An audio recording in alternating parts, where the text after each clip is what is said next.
Hello Radhe Radhe ji, welcome to my new vlog. Saanvi's vlog में आपका फिर से स्वागत है। आशा करती हूँ आप लोग स्वस्थ होंगे, मस्त होंगे, मज़े में होंगे। मैं बिल्कुल ठीक हूँ।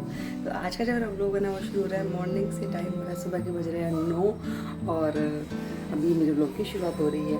और मैं आ गई हूँ बीकानेर से। तो वापस बीकानेर से आ गए हैं और आने के बाद 2-3 दिन तो मैंने कोई भी वीडियो वगैरह शूट नहीं की थी। थोड़ी सी हो गई थी मेरी तबीयत ख़राब। तो उसके बाद फिर मैंने सोचा है व्लॉगिंग शुरू करती हूँ, क्योंकि मैं ज़्यादा दिन व्लॉग के बिना नहीं रह सकती हूँ, वीडियो के बिना नहीं रह सकती हूँ। तो मैंने आज व्लॉगिंग शुरू कर दी है और आज बना रही हूँ मैं नाश्ते में ऐप्पे और साथ में है सूजी वाले चिल्ले। तो एक ही बैटर से 2 चीज़ बन जाती है और बहुत ही टेस्टी बनती है और ईजी भी बन जाती है। और मेरा सबसे काम आसान हो गया है जब से मैं वो चॉपर लेके आई हूँ, जो आपको मैंने पिछले व्लॉग में दिखाया था। और आसान काम हो गया है वो भी इस गर्मी में, क्योंकि बहुत ज़्यादा गर्मी पड़नी शुरू हो गई है। मतलब बीकानेर में तो इतनी ज़्यादा गर्मी थी, 10 बजे ही मतलब 35 डिग्री के करीब मतलब टेम्परेचर था वहाँ पे। इतनी ज़्यादा गर्मी थी और 1:30-2 बजे तो बुरा हाल था। और बहुत ज़्यादा चुभने वाली गर्मी होती है बीकानेर में। तो यहाँ ऐसे नहीं है, यहाँ गर्मी पड़ती है पर यहाँ पे बारिश वगैरह आ जाती है। तो मुझे स्वेटिंग शुरू हो गई है और मुझे सबसे ज़्यादा प्रॉब्लम होती है गर्मियों में। और सर्दियों का जो टाइम है ना वो इतनी जल्दी निकल गया, पता ही नहीं चला। तो किचन का काम मुझे ना जल्दी जल्दी ख़त्म करना होता है अब। तो क्योंकि मुझे ना पापा मम्मी बोलते हैं कि ज़्यादातर किचन में मत खड़ी रहा कर, जल्दी जल्दी अपना काम किया कर। तो जल्दी जल्दी आज काम ख़त्म किया है किचन का। और उसके बाद आ गई थी मैं अपने रूम में, और रूम में चादर चेंज की आने के बाद। और उसके बाद फिर आज मुझे सफाई भी करनी है, क्योंकि आज आएगी नहीं हाउस हेल्प।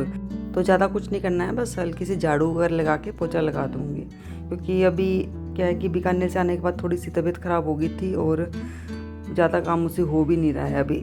और वैसे साफ़ ही है, ज़्यादा घर गंदा नहीं है। एक दिन की बात है, कल तो हाउस हेल्प आई जाएगी, वो अपने आप कर लेगी। तो यहाँ पे भी मिली अपने लंच के टाइम पे। और लंच में बनाए हैं मैंने ये सब्जी वगैरह पड़ी थी, उसका मैंने आटा लगाया है। साथ में मैंने गाय की रोटी बनाई है और बनाया आज मैंने हलवा। और ये है आज का हमारा लंच। सिर्फ अब स्कूल के लिए तैयार होना, अपने आप तैयार होना सीख। नहीं होना चाहिए। यहाँ पे पहली बार नाखून कट हो रहे हैं यहाँ पे। अपने आप नाखून कट हो रहे हैं पहली बार। पहला नाखून ढूंढ के रख।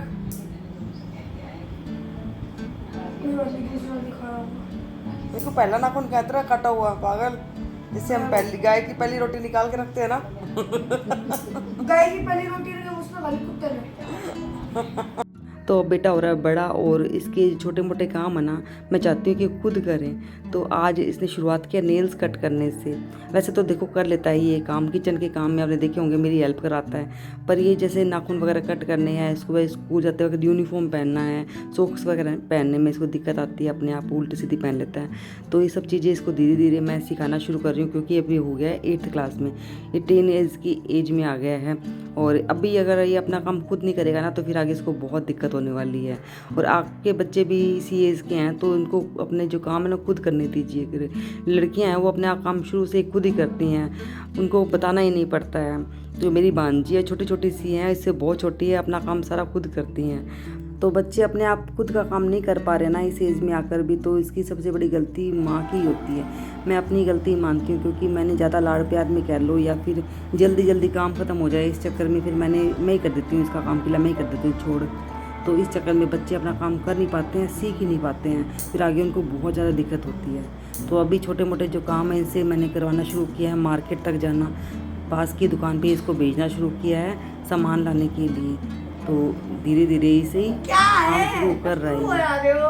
पहली बार नाखून काट रहा है, मुझे अच्छा लग रहा है तो देख के तुझे। अच्छा हाथ के तो काट, पैर के काट गया था, कैसे काटेगा? एक पैर के नाखून काट के दिखा एक बार।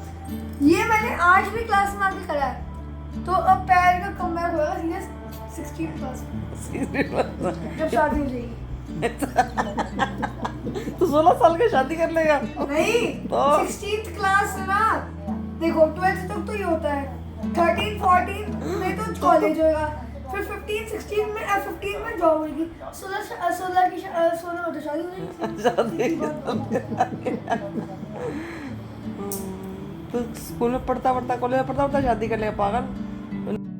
तो फ्रेंड्स देखा ना आपने, छोटे छोटे बच्चे आजकल के कैसे प्लानिंग करके चलते हैं कि मुझे आगे क्या करना है, इतने साल तक मैं ये पढ़ूंगा, फिर मैं कॉलेज जाऊंगा, फिर मैं जॉब करूंगा, फिर मैं शादी भी करूंगा। तो ये जब ये बता रहा था ना तो मुझे इतनी हंसी आ रही थी कि इसको ये भी पता है कि आगे मुझे जॉब करनी है, मुझे शादी करनी है। और जब मैं उसको बोलती हूँ ना कभी शादी के बारे में तो बोलता है मुझे शादी नहीं करनी, मैं शादी करूँगा ही नहीं, मैं हमेशा भैया के साथ रहूँगा। तो बोलते भैया तो शादी करेगा ना, तो बोला मैं उसको भी नहीं करने दूँगा, हम दोनों साथ में रहेंगे। और इसको पता नहीं क्यों लगता है कि शादी के बाद सब अलग हो जाते हैं और रोने लग जाता है कि मैं भैया के साथ रहूँगा हमेशा। बहुत अच्छी बात है बेटा, हमेशा साथ रहना, भाई भाई कभी भी अलग नहीं होना, हम तो यही चाहते हैं। तो यहाँ पे बस उसके नाखून हो गए थे कट, जो उसने टेढ़े मेढ़े काटे थे, फिर मैंने इसके सेट किए हैं सारे नाखून, पहली बार काटा है ना इसलिए। और यहाँ पे क्रिकेट खेलते वक्त इसके थोड़ी सी चोट भी लग गई थी, जो आप आगे देखना। फ्रेंड्स ये था मेरा आज का छोटा सा व्लॉग। आप लाइक शेयर कमेंट करना, सब्सक्राइब नहीं किया तो सब्सक्राइब कर देना, बिना सब्सक्राइब के आगे मत जाना। मिलती हूँ आपसे अपने अगले व्लॉग में, तब तक के लिए राधे राधे।